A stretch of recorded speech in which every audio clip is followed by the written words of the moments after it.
Welcome to another episode of Axie Fabulous. I'm Kenny. This is my review of episode 2 of season 4 of Game of Thrones, titled The Lion and the Rose, written by George R.R. Martin. So it ought to be canon. And it's interesting that this episode was written by George R.R. Martin, he of the penchant for bloodshed and mayhem, since we open our tale in a picturesque glade. Ah, the fleetness of youth. Despite evidence to the contrary last season, it is clear to me that Miranda does not prefer threesomes. And later, in the Dreadfort, we get Roose Bolton and Locke, and yeah, they're great and all, but Fat Walda sighting. I'm not being rude, that's what they call her. There are like 800 other Waldas. This is the curvy one. We find out that Roose had to smuggle himself into his own lands thanks to the Greyjoys. Couldn't happen to a nicer guy. You're not a Bolton, you're a Snow. I place far too much trust in you. I am your father. I find your lack of faith disturbing. Obi-Wan has taught you well. So Reek shaves Ramsay, which is a fanfic all its own, trust me. Alfie is awesome, of course. He's one of the more dedicated actors on television, from what I've seen. Dude spent much of the filming of season 3 stuck up on a Bolton cross. In between takes, he elected to stay there to help approximate the pain and discomfort Theon would be feeling at the time. See, this is the kind of drive you get when you sign an actor whose only real previous claim to fame was a song your sister wrote telling the world how much you like to smoke weed. The world's pretty much forgotten about that now, except I just reminded everyone. At Dragonstone, good to see Stannis, Davos, and Melisandre again. Even Crazy Selyse. Book fans! We even got Axel Florent, briefly, and then he was burnt to a crisp. I didn't get the chance to check and see how big his ears were. Canon. Carrie Ingram as Shireen is excellent. I like that the writers don't try to dumb kids down like so many other shows do. We know you're 13, but could you please say something cute and act like you're 8? North of the Wall. Hodor! It's summer! I mean, it's summer, not summer. My mom is never going to understand this. And with Bran's vision, we're finally getting some pretty good prophecy stuff. Gigantic weirwoods, tangled roots, a frozen throne, a giant dragon shadow passing over King's Landing. This has me very excited. Dragons, dragons, dragons, dragons, dragons, dragons. We're also almost sort of caught up to Bran's story in book 5. Timing is a little odd. I mean, they can't just not have Isaac on the show for a couple years, right? Dude's gonna be like 9 feet tall by then.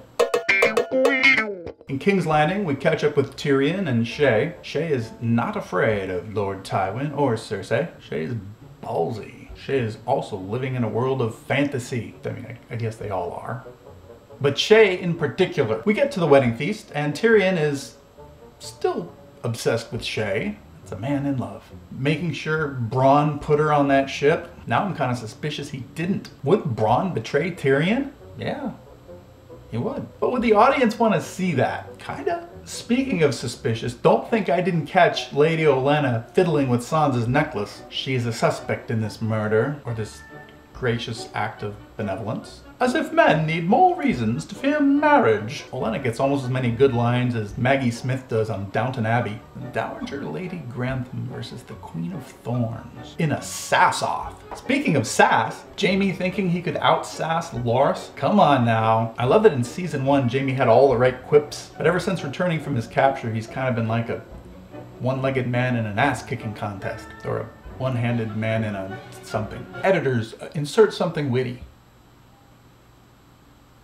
I enjoyed that really sad version of the Reigns of Castamere on that bellows accordion thing, and I too always kind of wanted to pelt Sigur Rós with coins. There was a lot of fantasy fulfillment on this episode. Marjorie announcing that all the food will go to the poor, and Cersei's all, LOL. That's funnier when you type it out. I realize that now. Through Cersei, we also learned that Brienne has not mastered the art of the curtsy, but she has mastered shipping, because she did not deny loving Jaime. Jaime, Brienne, 5 ever. That also doesn't translate onto screen very well. I love Jaime and Brienne.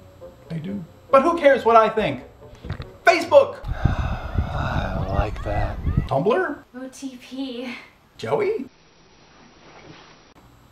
Joffrey informed us that a royal wedding is not an amusement. I did enjoy the 5 dwarves. Not technically canon, but we had Robb in a wolf's head riding a horse, Balon Greyjoy riding a kraken, Joff riding a lion with stag's horns sticking out of it.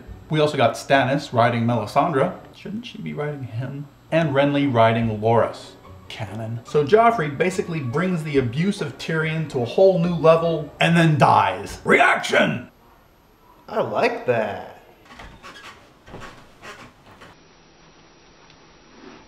The suspects in this murder are many. That Dantos was sure ready to grab Sansa and split. Who better to kill a king than a king's fool? But there are a boatload of suspects and I can't touch on all of them here. And yet I will. Next week, with Sandrine, CSI Westeros. Coming soon to Happy Cool. We'll break down the wheres, whys, and whos of this whodunit. Means, motive, opportunity, Vegas, odds. All the important factors. Ought to be fun. Look forward to it. And we ended the night with a close-up of Joffrey's pretty, marbled, bloodied, pukey face, and the Rains of Castamere, sung by Sigur Rós.